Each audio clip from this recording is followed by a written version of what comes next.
people from one school? Yes. We wanted to make sure that they were willing to live together on the road to save money. With the history of what Georgia has. I'm going to talk actually first, I think, and we'll do, just to make sure we get it all out. It was a very active night, actually. We had other goals to accomplish tonight beyond just using two, mid-second round picks. But we went into tonight's room saying that unless we were going to make a huge impact trade that was going to get us into the next level as far as being a factor in the playoffs, we were going to abstain, keep our powder dry, $12 million in room next year. We like the roster as it is. We finished strong in the second half after the Mo Williams trade, okay? And we go into free agency and the new trade market, and we explore opportunities at that point to make a huge impact.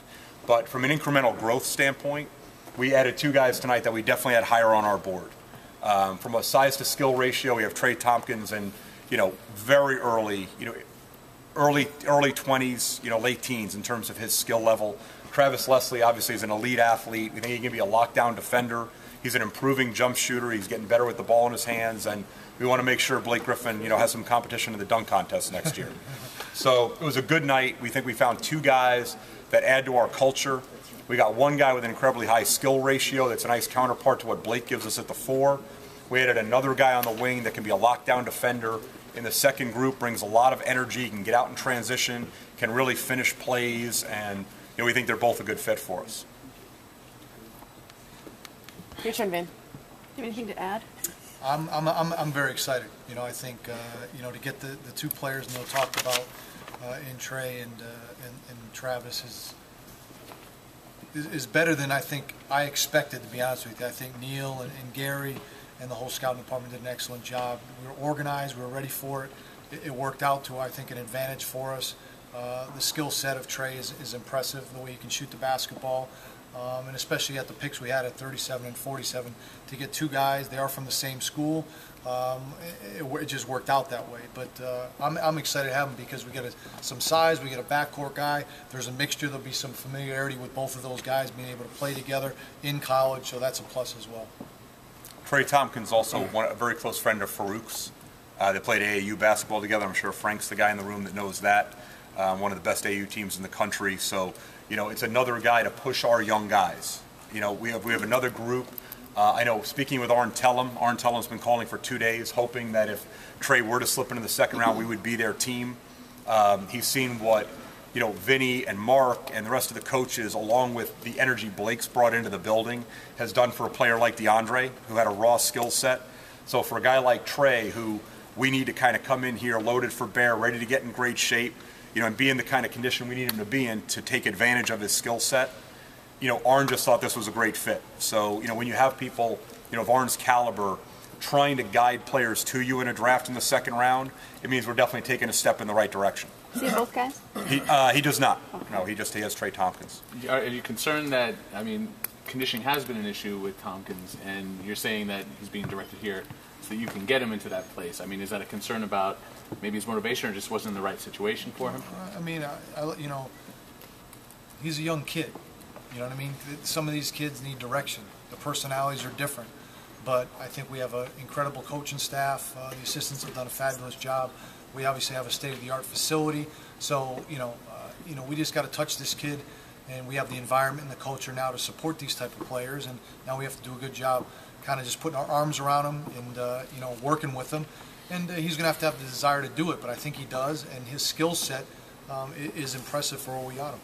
The fact that he had, I think, 26 and 13 against Washington in the playoffs, the fact that most of his big games came against the better teams, does that make you think, well, maybe he just needs to be pushed a little bit? Yeah, I think Trey's one of those guys, and they'll learn when they get up here. The game comes too easily for him at times, Frank.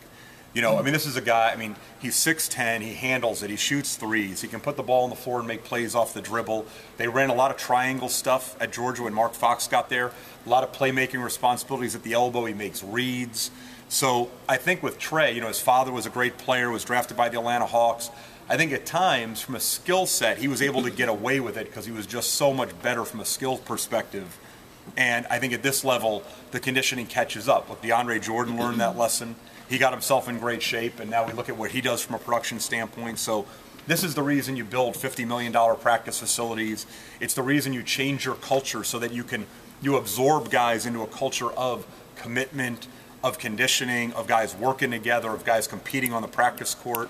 And we've seen that. I mean, you know, Lisa's written articles so far this offseason about we've never had a turnout like this in May or June from a conditioning standpoint and preseason preparation. So that's the kind of culture that Trey and Travis will enter.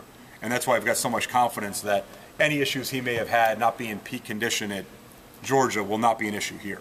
Hey, I don't want to get either of you guys fined because I know you don't make enough, but how do you approach this summer going forward, not knowing if they're going to be able to come into this facility in another week? I mean, how does that affect things? Well, That's simple. We say no comment. Yeah.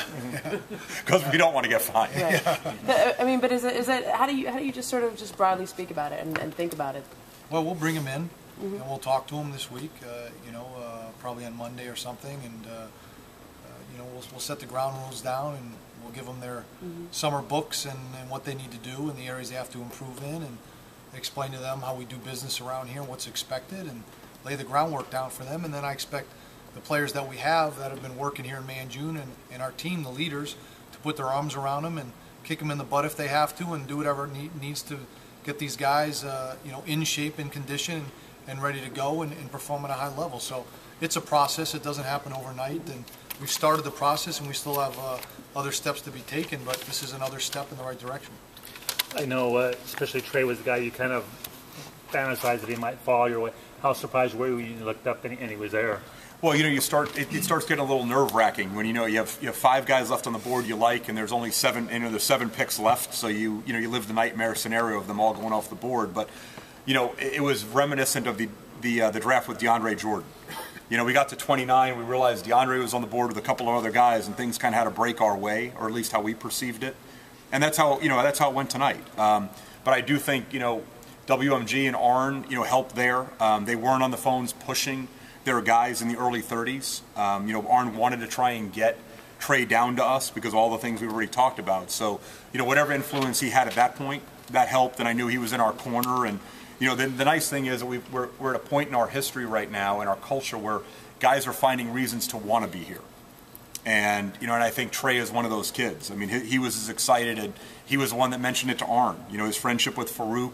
Farouk's spoken so highly of his experience here so far, and how he's been treated, and how he's been coached, and the attention that he's gotten from a development standpoint. So I think that was something that Trey really wanted to take advantage of. There were a number of picks that you could argue were safer picks at that point, but when you're early in the second round, do you want safety, or do you want to take a pick that has maybe a greater upside, one that you may not get, but one you have? Well, I answer that 2 ways. One, when you get a guy averaging 17 and 7 that shot 39 from 3, last year, he had a little bit of a down year. This year they ran a different offense, but in the SEC, first team all SEC player. I don't know if it's a swing for the fences like taking a high school kid, back in the old days, but.